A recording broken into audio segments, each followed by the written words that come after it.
Hare Krishna. Somebody can please lead the invocation prayers. Hare Krishna Prabhu. I can do. Yep. Om Ajnanatimidandasya Jnananjalashalakaya Chakshurunmitam Yena Tasmai Shri Gurave Namah. Shri Chaitanya Manobhishtam Stapitam Yena Bhutale Swayam Rupa Kadamayam Dadati Swam Padantikam Vandeham Shri Guru Shri Uttapada Kamalam Shri Gurun Vaishnavamscha Shri Rupam Sagajatam Sagana Raghunathanvitam Tam Sajivam Sadhvetam Savadutam Parijana Sahitam Krishna Chaitanya Devam Shri Radha Krishna Padan Sahagana Lalita Shri Vishakhanvitamscha He Krishna Karuna Sindhu Dina Bandhu Jagatpate Gopesa Gopika Kanta Radha Kanta Namastute Tapta Kanchana Gaurangi Radhe Vrindavaneshwari Vrishabhanu Suti Devi Pranamami Hari Priye Vanchakalpatarubhasya Kripa Sindhu Bhervicha Patitanam Pavanebhyo Vaishnavebhyo Namo Namah Jai Shri Krishna Chaitanya Prabhu Nityananda Shri Advaita Gadadhara Shri Vasadi Gaura Bhakta Vrinda Hare Krishna, Krishna Krishna, Hare Hare, Hare Rama, Rama Rama, Hare Hare. Om Namo Bhagavate Vasudevaya. Om Namo Bhagavate Vasudevaya. Om Namo Bhagavate Vasudevaya. Hare Krishna. Thank you all for coming. So today we will cover Srimad Bhagavatam, Canto 3, Chapter 13, verses 1 to 33. Before we begin, anybody has any questions, comments, realizations from before? I know we only did the, not only, but we did the review of the previous section. Anybody has anything to ask, comment?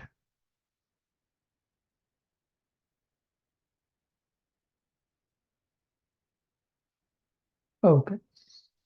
So, Canto 3 is titled The Status Quo.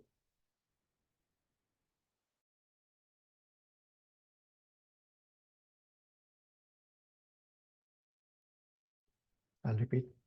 Canto 3 is titled The Status Quo, and this Unit 11 is titled Varaha Avatar. This Unit 11 covers chapters 13 to 19. Chapter 13 is titled The Appearance of Lord Varaha. This Unit 11 is slightly easier and little straightforward. So I'll lay the context for this unit. This chapters 13 to 19 is about the pastimes of Lord Varahadev. These chapters 13 to 19 is a detour from the conversation that has been going on. In chapter 12, we discuss about the Visarga, and the Visarga discussion will continue in chapter 20. The creation discussion will continue in chapter 20. This chapters 13 to 19 is just a detour. In this chapter 13 to 19 detour, the Hiranyaksha's killing is described, and Jai Vijay getting cursed is described. There are a few other topics.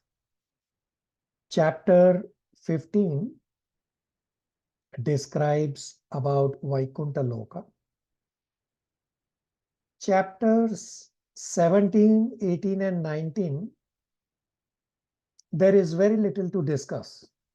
Even though there are almost 100 verses in these three chapters, but there is very little to discuss because these chapters describe the fight between Varahadev and Hiranyaksha. So Jai Vijay, who are the gatekeepers in spiritual world, they got cursed by the Kumaras and they took birth as demons of Hiranyakashipu and Hiranyaksha, then as Shishupal and his brother, then Ravana and his brother, to satisfy Lord's fighting desire. So we discussed in the previous chapter that how Brahmaji faced 5 challenges of dissatisfaction, disobedience, being disturbed, deficiency, and distraction. Brahmaji finally created Swayambhuva Manu and Satrupa, and they are obedient to Brahmaji. Swayambhuva Manu and Satrupa immediately requested Father Brahmaji to instruct them. So Swayambhuva Manu is asked to create progeny, but they could not find earth. And Brahmaji was also thinking what to do. While Brahmaji was thinking like this, from Brahmaji's nostril, Lord Varahadev appears.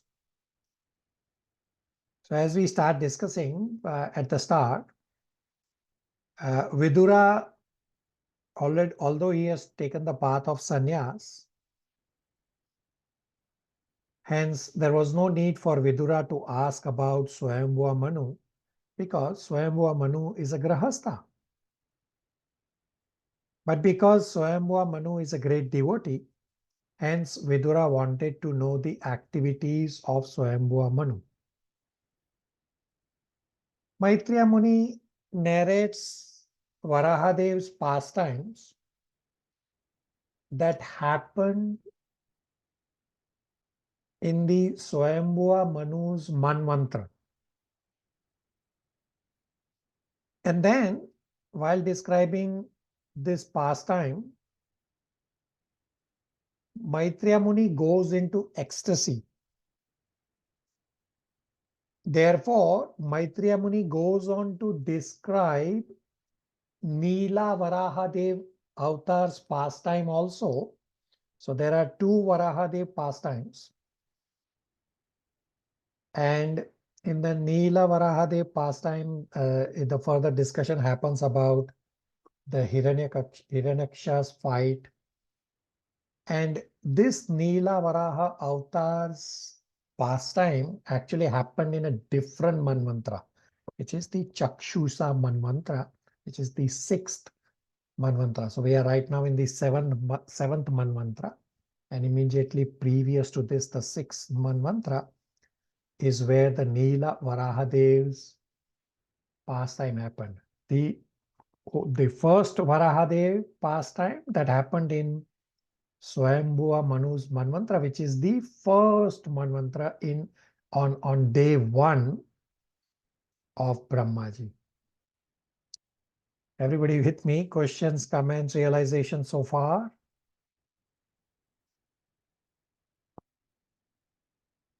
Very clear, Prabhuji, what you are telling.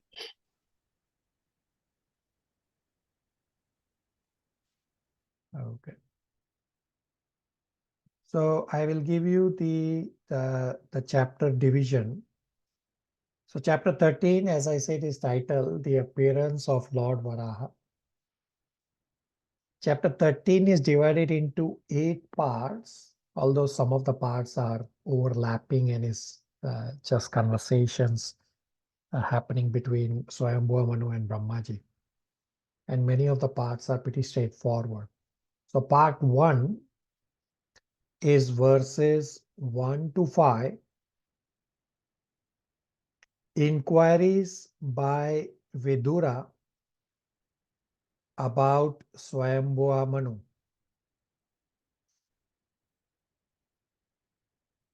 Part 2 is verses 6 to 8.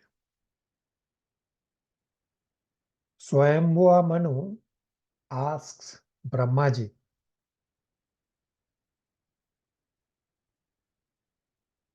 Part 3, verses 9 to 13.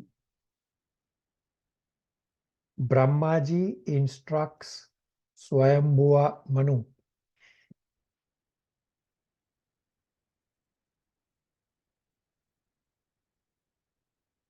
Part 4, verses 14 and 15. Swayambhuva Manu's reply.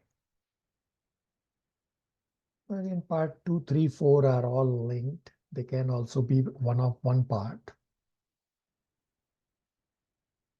Part 5 is verses 16 to 30.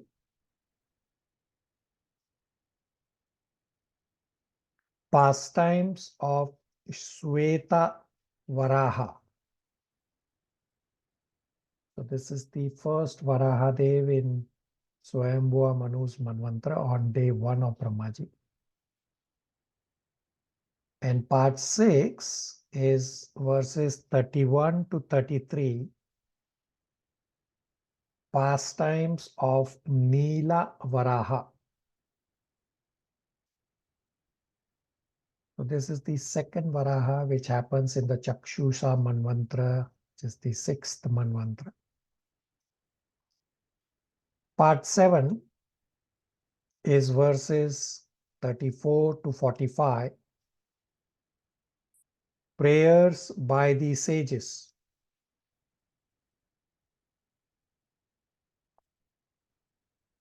Part 8, verses 46 to 50.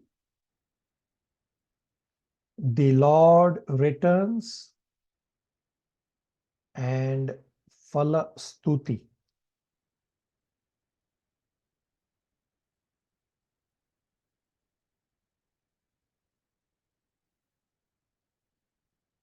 Everybody got the parts? Yes, Prabhu. Prabhu, I just had a question. I'm sure you would have mentioned it earlier, but I do not remember. So approximately how many, I shouldn't say years. How long is one Manvantara, Prabhu? If you're saying Brahma's first day started the first Manvantara that So we are now. we discussed this in our previous class about the duration of the various Manus as well as Brahmaji's lifetime.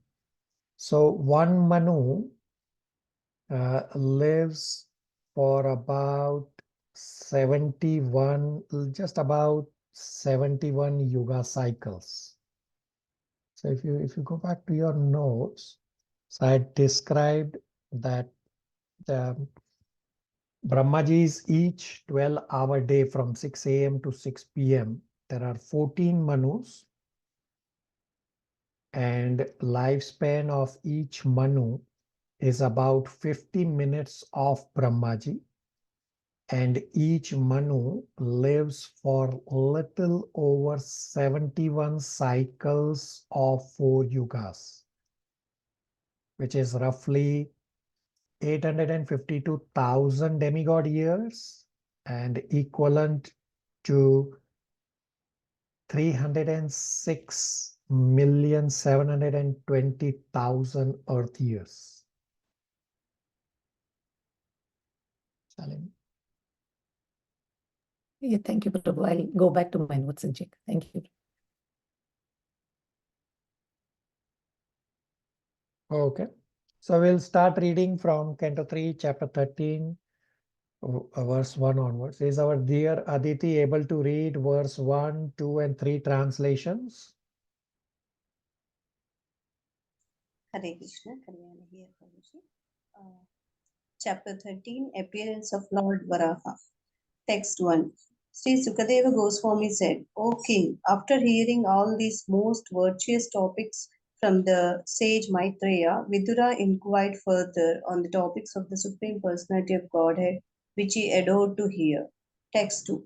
Vidura said, O great sage, what did Swayambhuva, the dear son of Brahma, do after obtaining his very loving wife? Text 3.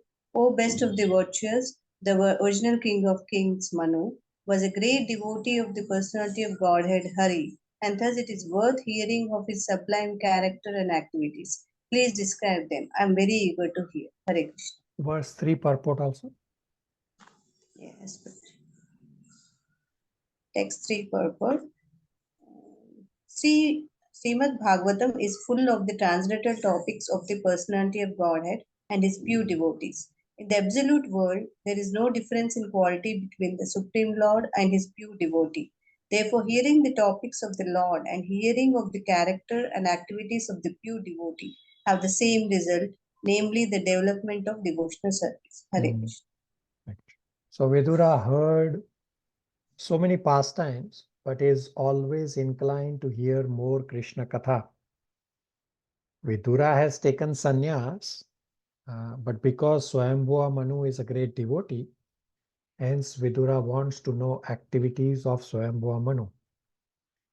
If there was some ordinary person, then there is no need to ask what a person does after marriage. They will simply try to enjoy. But Swayambhuva Manu is a great devotee.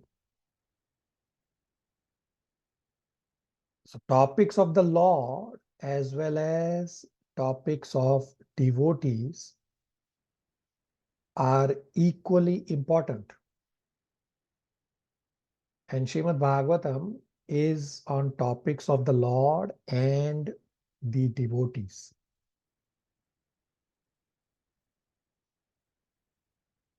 Verse number 4 is important and a very famous verse. Shivangi, verse 4, translation and purport.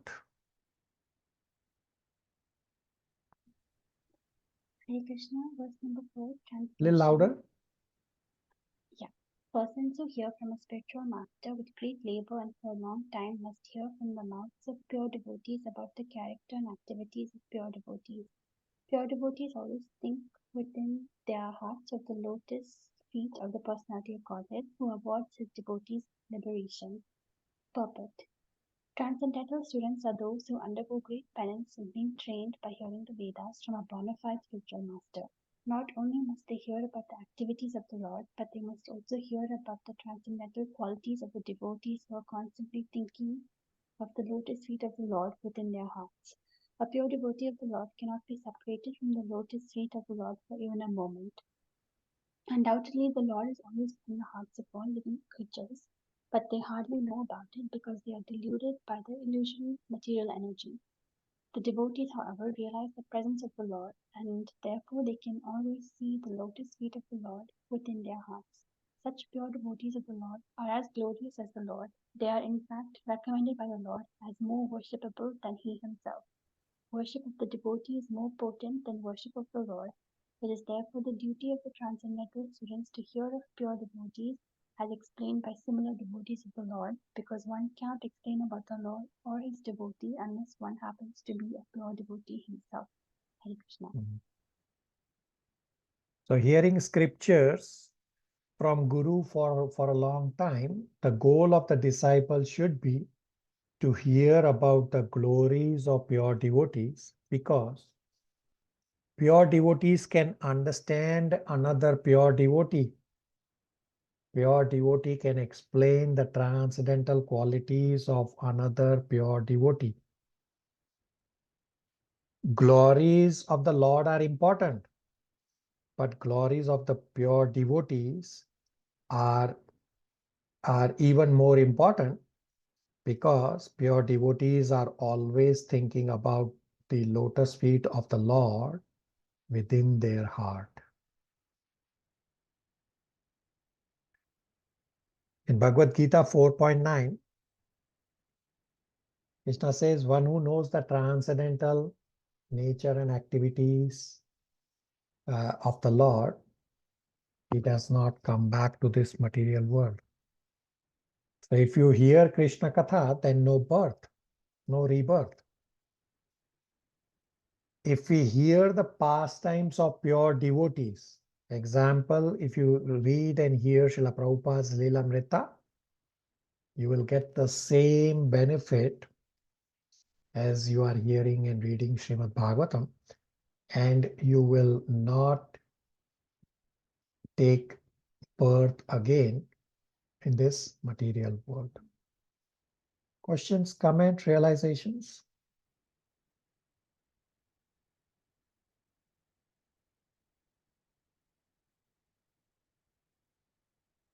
Dipanshu Prabhu, verse number 5 translation. Hare Krishna. Sri Sukdev Goswami said, the personality of Godhead Sri Krishna was pleased to place his lotus feet on the lap of Vidura because Vidura was very meek and gentle.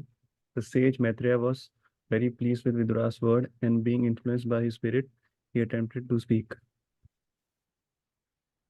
So during the Mahabharata times, when Krishna was visible to everybody on earth, Krishna preferred to go to Vidura's home.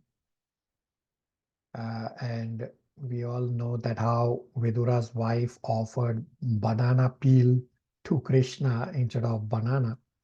But Krishna still relished because Krishna is looking for love and devotion. At that time, Krishna placed his lotus feet on Vidura's lap, and Vidura massaged Krishna's lotus feet. So this is how fortunate and exalted position of Vidura is. And Sukadeva Goswami is remembering this and is narrating this fact. The next part, not just next, but next couple of parts are pretty straightforward. Verses 6 onwards, many of the verses are pretty straightforward.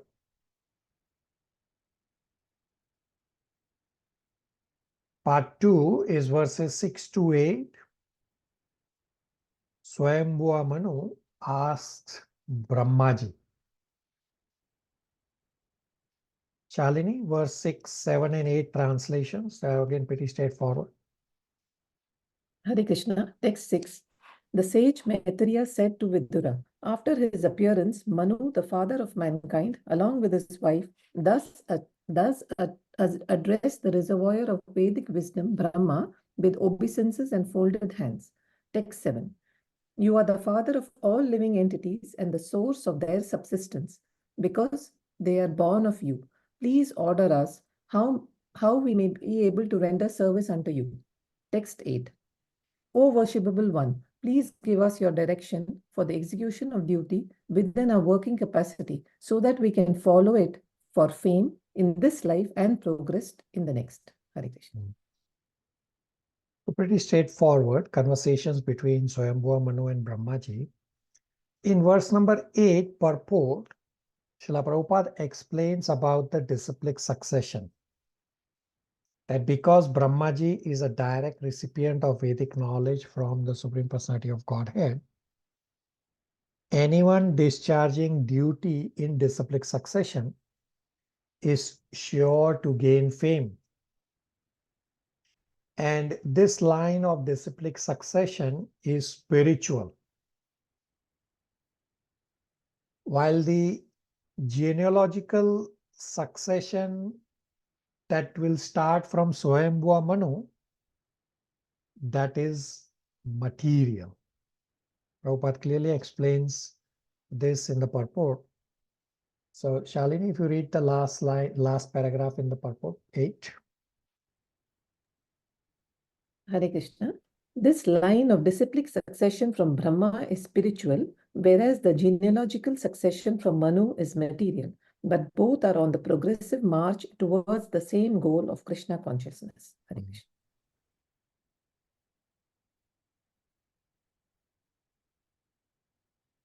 Now, part 3 is verses 9 to 13.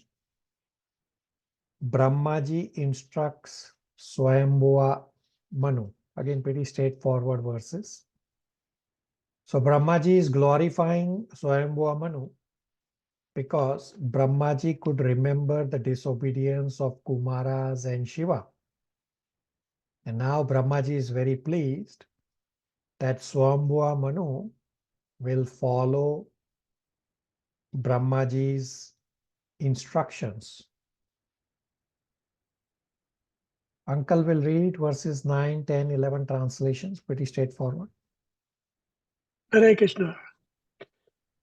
Text 9. Lord Brahma said, my dear son, O Lord of the world, I am very pleased with you, and I desire all blessings for both you and your wife. You have without reservation surrendered yourself unto me with your heart for my instructions. Text 10. O hero, your example is quite befitting a son in relationship with his father. This sort of adoration for the superior is required. One who is beyond the limit of envy and who is sane accepts the order of his father with great delight and executes to his full capacity. Text 11. Since you are my very obedient son, I ask you to beget children qualified like yourself in the womb of your wife. Rule the world in pursuance of the principles of devotional service unto the Supreme Personality of Godhead, and thus worship the Lord by performances of yajna. Okay, pretty Text. straightforward. Brahmaji is simply instructing Swayambhuva Manu to beget children and, of course, glorifying Swayambhuva Manu. Chandran Prabhu, verses 12 and 13 translations are again pretty straightforward. Hare Krishna. Text 1. O king, if you can give proper protection to the living beings in the material world, that will be the best service for me. When the Supreme Lord sees you to be a good protector of the conditional souls, certainly the master of the senses will be very pleased with you. Text 3. The Supreme Personality of Godhead, Janardana, Lord Krishna, is the form to accept all the results of sacrifice. If he is not satisfied, then one's labor for advancement is futile. He is the ultimate self, and therefore one who does not satisfy him certainly neglects his own interests. Hare Krishna. Okay. And now in part 4, Swayambhuva Manu will respond back to Brahmaji. Part 4 is verses 14 and 15, which is Swayambhuva Manu's reply. Mother Jija, verse 14 and 15 translation. In text 14, translation, Sri Manu said, O all-powerful Lord, O killer of all sins, I shall abide by your order. Now please let me know my place and that of the living entities born of me. Text 15, O master of the demigods, please attempt to lift the earth, which is merged in the great water, because it is the dwelling place for all the living entities. It can be done by your endeavor and by the mercy of the Lord. Hare Krishna. So if you read the purport for verse 15, it's only one line. It says, the great water mentioned in this connection is the Garbhodaka ocean, which fills half of the universe. So the earth is submerged in the Garbhodaka ocean. Questions, comments, realizations so far?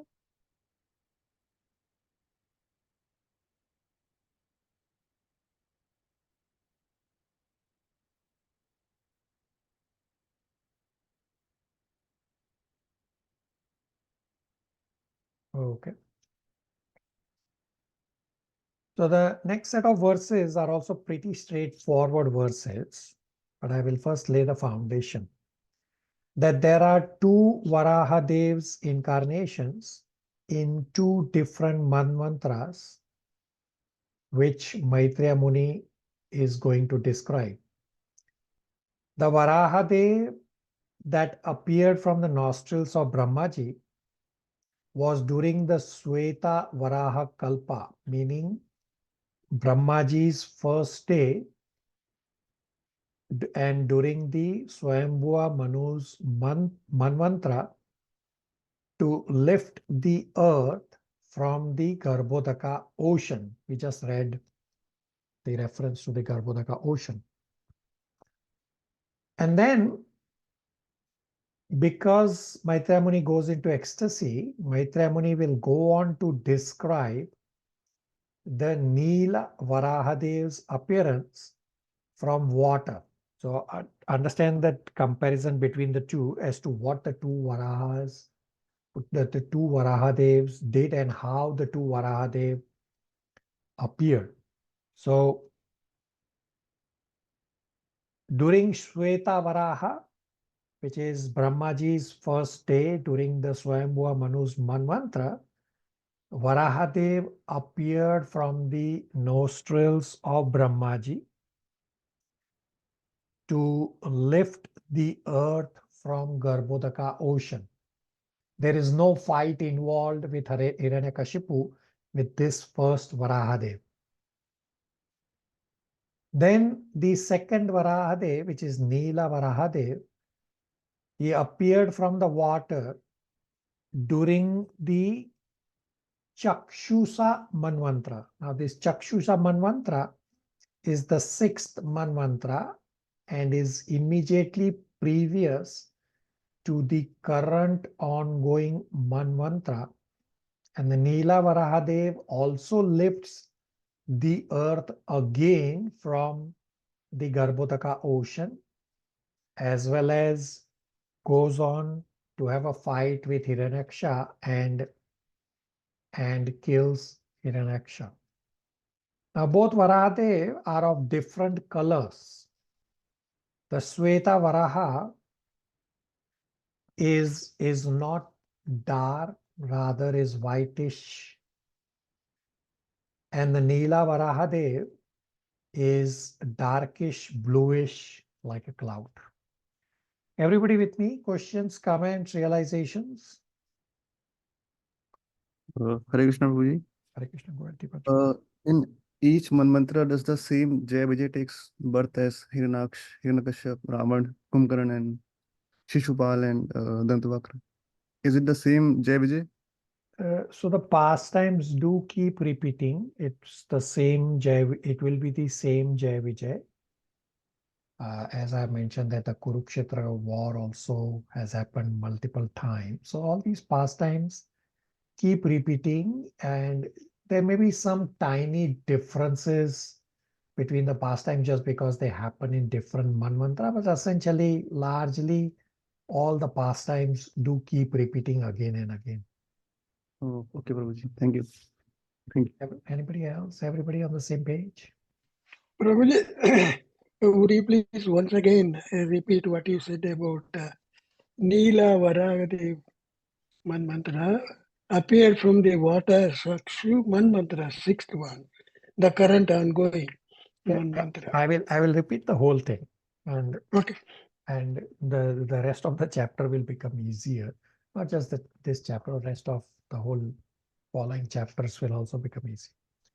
So there are two Varahadev's incarnations that appeared in two different manvantras. The Varahadev that appeared during the Sweta Varaha Kalpa, the Sweta Varaha Kalpa is the first day of Brahmaji, and this Varahadev appeared during Swayambhuva Manu's Manvantara. He appeared from Brahmaji's nostrils, and this Varahadev's activity is to lift the earth from Garbhodaka ocean, and this Varahadev is not dark, rather whitish in color.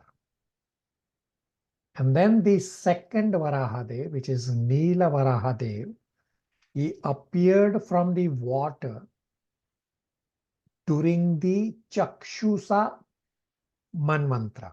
The Chakshusa Manvantara is the 6th Manvantara and is immediately previous to the current ongoing mantra where we are right now. This Neela Varahadev's activities are to lift the earth again from the Garbhodaka ocean. as well as to have a fight with Hiranyaksha and to kill Hiranyaksha. This Neela Varahadev is darkish bluish in color like cloud. Uncle, everybody on the same page? Yes, I'm clear, Prabhuji. Thank you.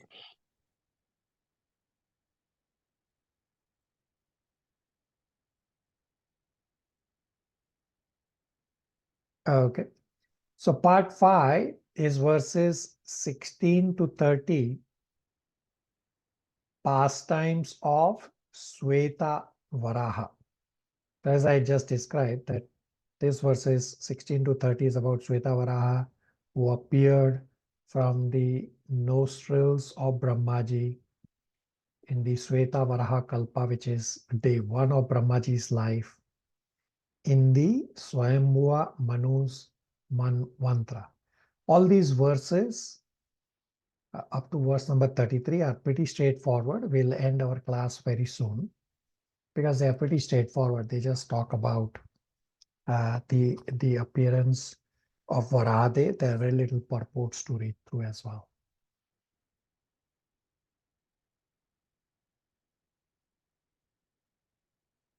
Mother Chandra Aunty, verse 16 and 17 translations plus purports. Hare Krishna.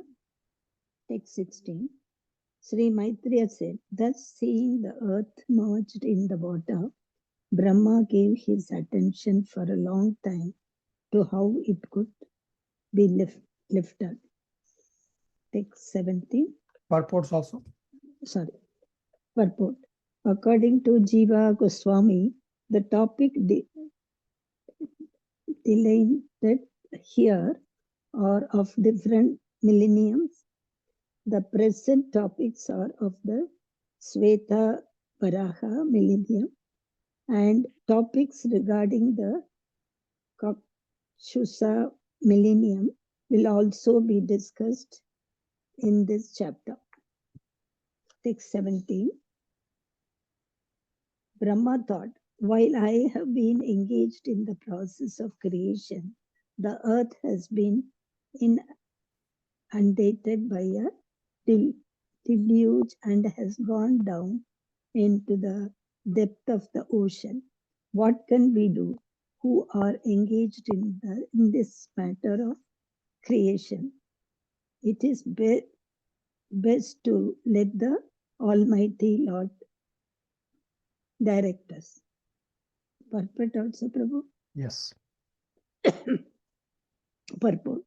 The devotees of the Lord, who are all confidential servitors, are sometimes perplexed in the discharge of their respective duties, but they are never discouraged. They have full faith in the Lord, and He paves the way for the smooth progress of the devotee's duty. Hare Krishna. So Brahmaji also could not find a way to lift earth and realize that only Krishna can do it. So great devotees are always dependent on the Lord. And we read in the purport what I described about the two Varahadevs and the two different millenniums. That is coming up in the verses that we are about to read. Sridhar Prabhu, verse 18 and 19 translations. All the verses that we'll be reading are pretty straightforward. Hare Krishna. O sinless Vidura, all of a sudden, while Brahma was engaged in thinking, a small form of a boar came out of his nostril. The measurement of the creature was not more than the upper portion of a thumb. Text 19. O descendant of Bharata, while Brahma was observing him, that boar became situated in the sky in a wonderful manifestation as gigantic as a great elephant. Hare Krishna. Pretty straightforward.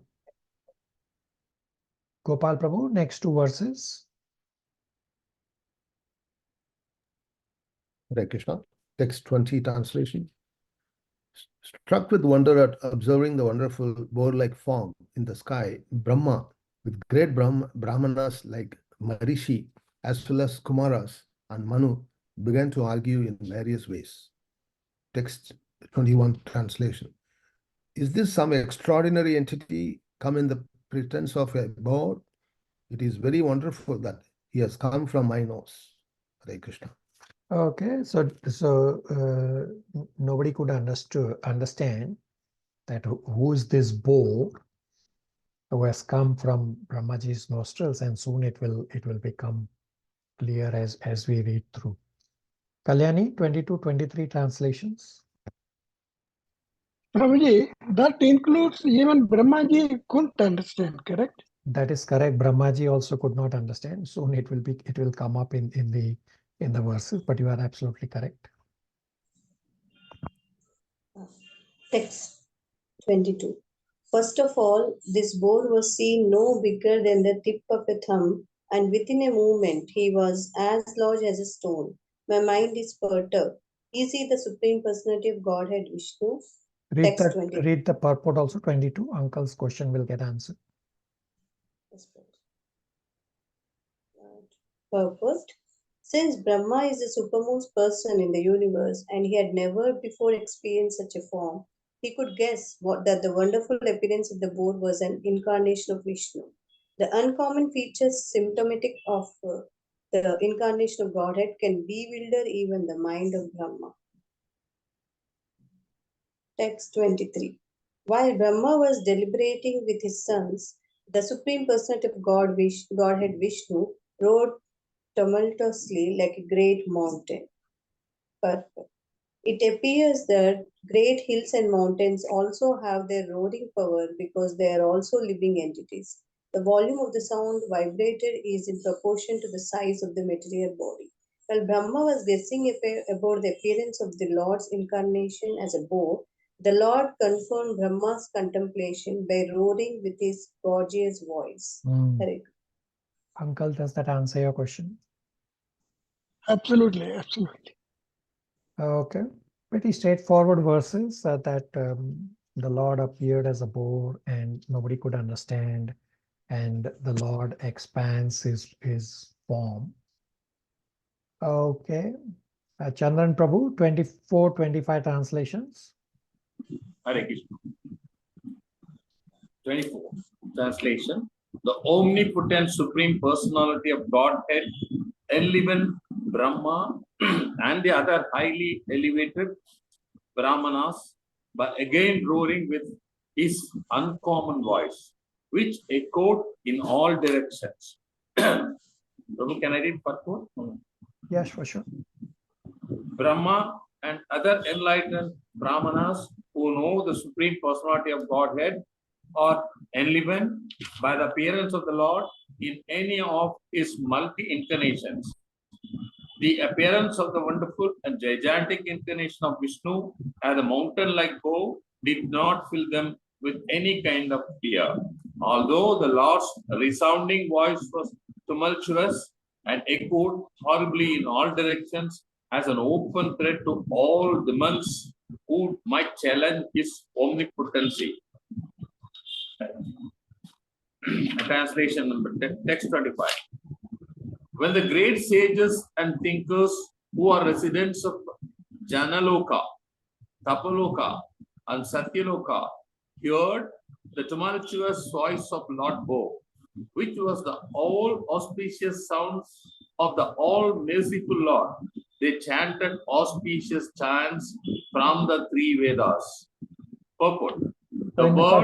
In the purport for 25, Prabhupada explains this word Maya very nicely. So read, Prabhu. Purport. The word Maya is very significant in this verse.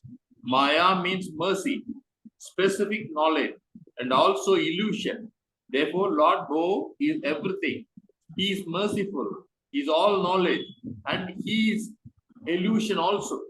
The sound which he vibrated as the bow incarnations was answered by the Vedic hymns of the great sages in the planets Janaloka, Tapaloka, and Satyaloka. The highest intellectual and pious living entities live in those planets, and when they heard the extraordinary voice of the bow, they could understand that the specific sound was vibrated by the Lord and no one else.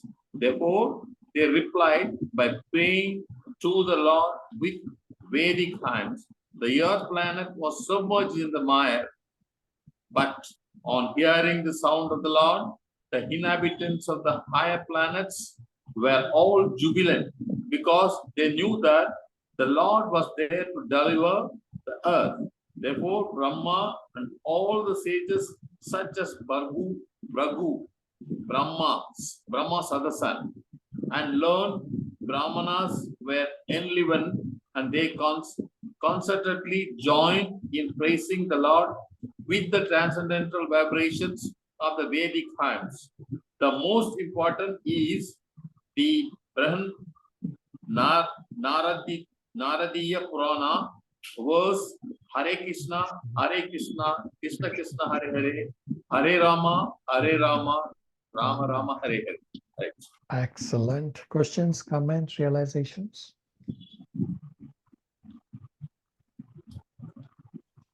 Prabhuji, would you please explain the most important is the Brahan Naradiya Purana verse Hare Krishna. That line is needs a little elaboration. So it's the Narad Puran. So this Hare Krishna Mahamantra is directly from the spiritual world, and Narad Muni is the one who brought this Hare Krishna Mahamantra to the material world. And the reason for this is that in each yuga, the religiosity keeps dwindling. You can see all around right now that religiosity, not many are interested. And during the Satyuga, most people had so much time, even when they used to live for 100,000 years or so, they would spend majority of their time on religiosity. And now it is in Kali Yuga, it is very difficult. Therefore, Krishna infused all spiritual potency in this Hare Krishna Mahamantra. And it is Narad Muni, Srila Narad Muni, who brought the Hare Krishna Mahamantra in this material world for everyone's benefit. And therefore, the Hare Krishna Mahamantra is there in the Narad Puran. Uncle? Thank you.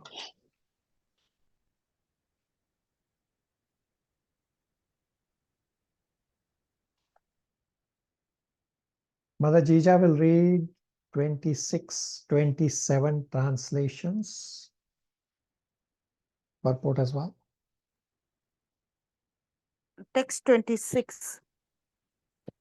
Playing like an elephant, he entered into the water after roaring again in reply to the Vedic prayers by the great devotees. The Lord is the object of the Vedic prayers, and thus he understood that the devotees' prayers were meant for him. Purport. The form of the Lord is in any shape is always transcendental and full of knowledge and mercy. The Lord is the destroyer of all material contamination because his form is personified Vedic knowledge. All the Vedas worship the transcendental form of the Lord. In the Vedic mantras, the devotees request the Lord to remove the glaring effulgence because it covers his real face. That is the version of the Ishopanishad. The Lord has no material form, but his form is always understood in terms of the Vedas. The Vedas are said to be the breath of the Lord, and that breath was inhaled by Brahma, the original student of the Vedas. The breathing from the nostril of Brahma caused the appearance of the Lord boar, and therefore the boar incarnation of the Lord is the personified Vedas. The glorification of the incarnation by the sages on the higher planets consisted of factual Vedic hymns. Whenever there is glorification of the Lord, it is to be understood that Vedic mantras are being rightly vibrated. The Lord was therefore pleased when such Vedic mantras were chanted, and to encourage his pure devotees, he rode once more and entered the water to rescue the submerged earth. Text 27,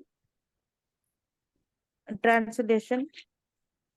Before entering the water to rescue the earth, Lord Boar flew in the sky, slashing his tail, his hard hair quivering. His very glance was luminous, and he scattered the clouds in the sky with his hooves and his glittering white tusks. Purport. When the Lord is offered prayers by his devotees, his transcendental activities are described.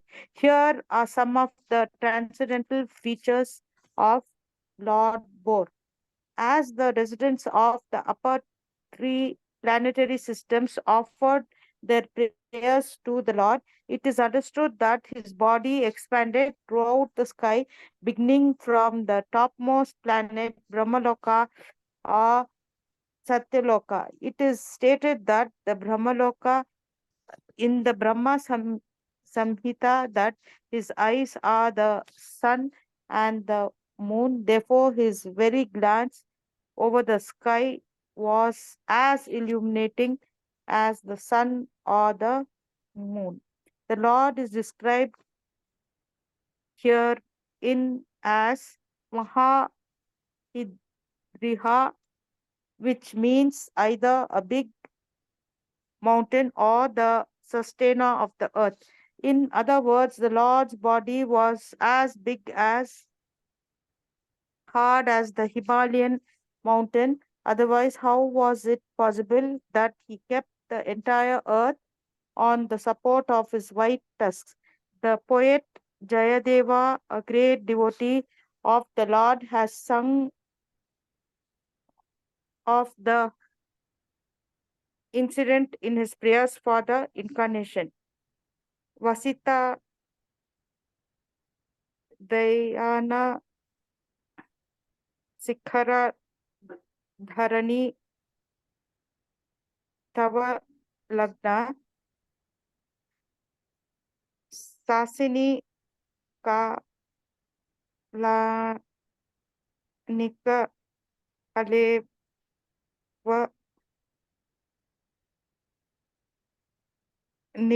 Nimagad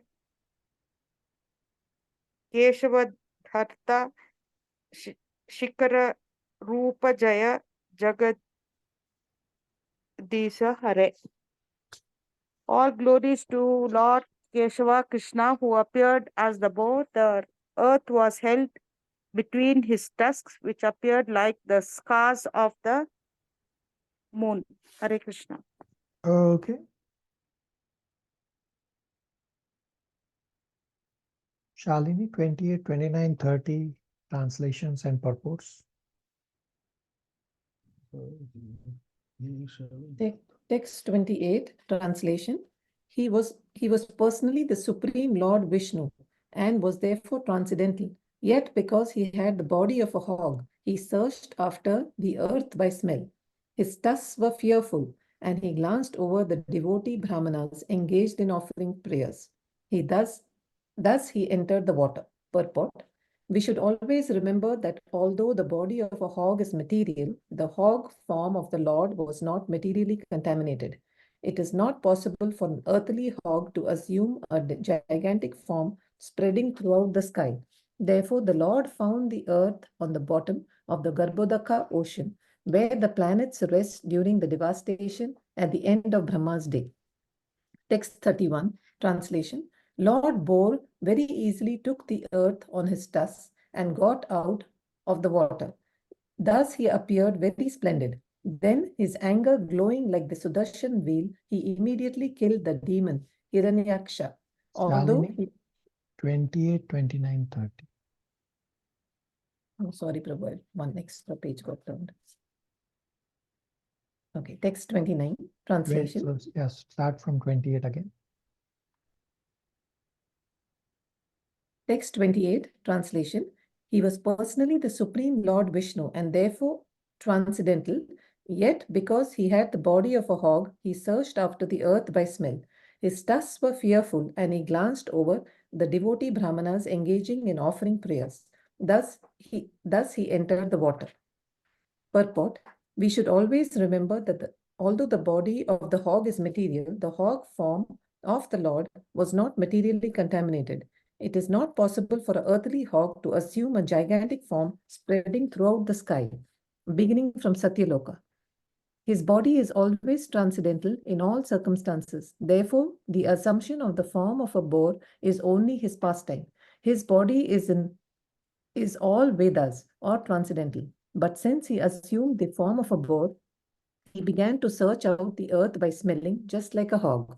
The Lord can perfectly play the part of any living entity. The gigantic feature of the boar was certainly very fearful for all non-devotees, but to the pure devotees of the Lord, he was not at all fearful. On the contrary, he was so pleasingly dancing upon his devotees that all of them felt transcendental happiness. Text 29, translation. Diving into the water like a giant mountain, Lord Bor divided the middle of the sea, and two high waves appeared as the arms of the ocean, which cried loudly as if praying to the Lord, "O Lord of all sacrifices, please don't cut me into two. Kindly give me protection." Purport. Even the great ocean was perturbed by the falling of the mountain-like body of the transcendental boar, and it appeared to be frightened, as if death were imminent. Text 30, translation. Lord Boar penetrated the water with his hooves, which were like sharp arrows, and found the limits of the ocean, although it was unlimited. He saw the earth, the resting place for all living beings, lying as it was in the beginning of creation, and he personally lifted it. Purport. The word rahasyam is sometimes interpreted to mean Rasatala, the lowest planetary system. But that is not applicable in this connection, according to Vishwanath Chakravarti Thakur. The Earth is 7 times superior than other planetary systems, namely Tala, Atala, Talatala, Vitala, Rasatala, Patala, etc. Therefore, the Earth cannot be situated in the Rasatala planetary system. It is described in the Vishnu Dharma. Patala Muleshwara Bhoga Samhato Vinyasya Pada Prithvim Cha Vibhrata Yashyo Pamana Na Babhuva Sochutu Mamastu Mangalya Vridhaya Hari. Therefore, the Lord found the earth on the bottom of the Garbhodaka ocean, where the planets rest during the devastation at the end of Brahma's day. Hare Krishna. Questions, comments, realizations on the Sweta Varaha?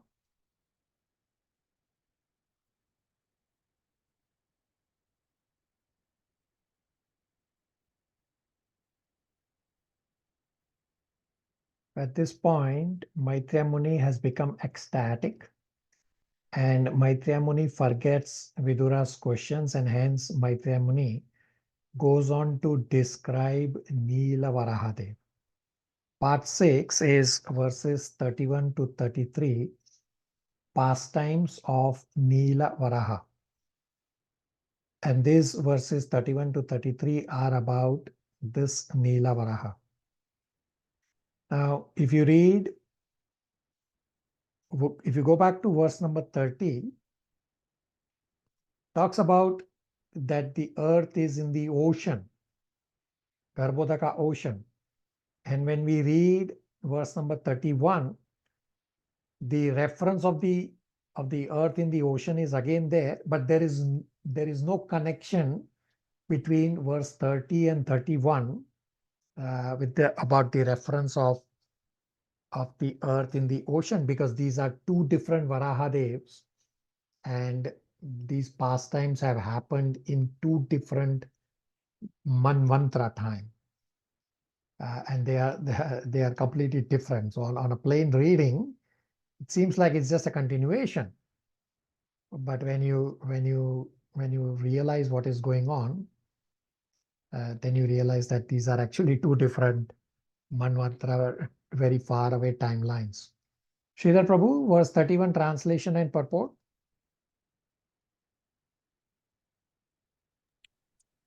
Hare Krishna. Lord Gore very easily took the earth on his tusk and got it out of the water.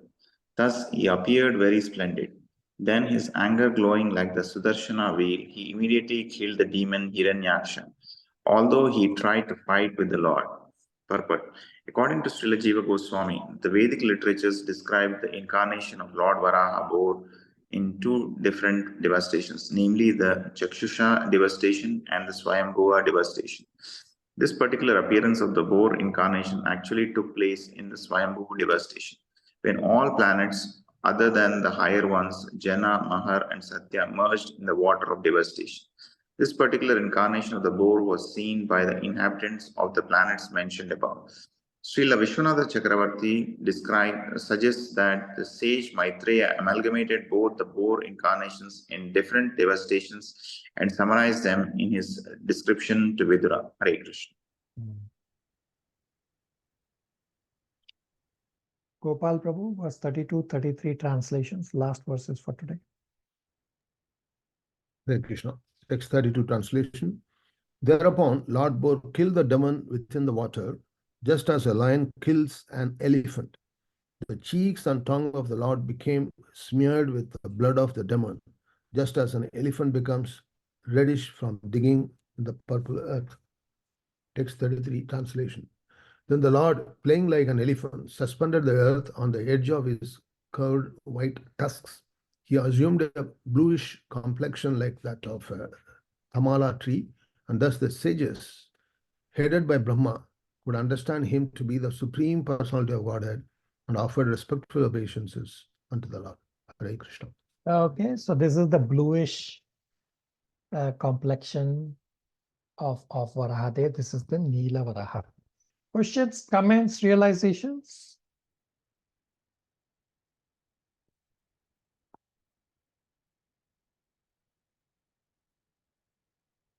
We won't cover other verses, otherwise I could have gone very fast to finish the whole chapter. I didn't want to rush. Rest of the chapter is again just the prayers by the sages. It's also pretty straightforward. As I said, the whole unit is largely straightforward. I'll give you homework. 2 questions, 2 points. First is explain why worship of devotees is more potent than the Lord's worship. Comes from verse number 3 and 4.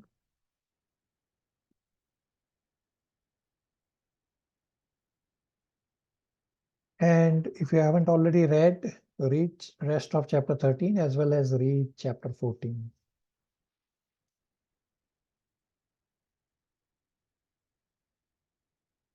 Anybody has any last questions, comments, realizations before we stop for the day?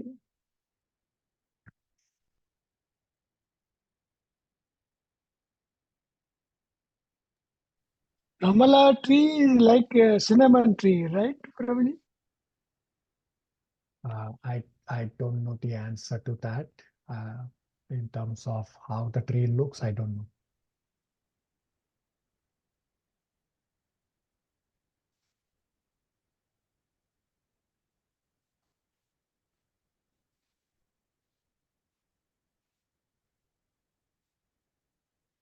Okay. Are we okay to stop here? Yes, Prabhu. Hare Krishna. Hare Hare Krishna. Krishna. Happy Hare God Hare Purnima, Krishna. everybody. Thank you, Prabhu. Happy Happy God. God. Happy God. Hare Krishna, Prabhuji. Gaurav.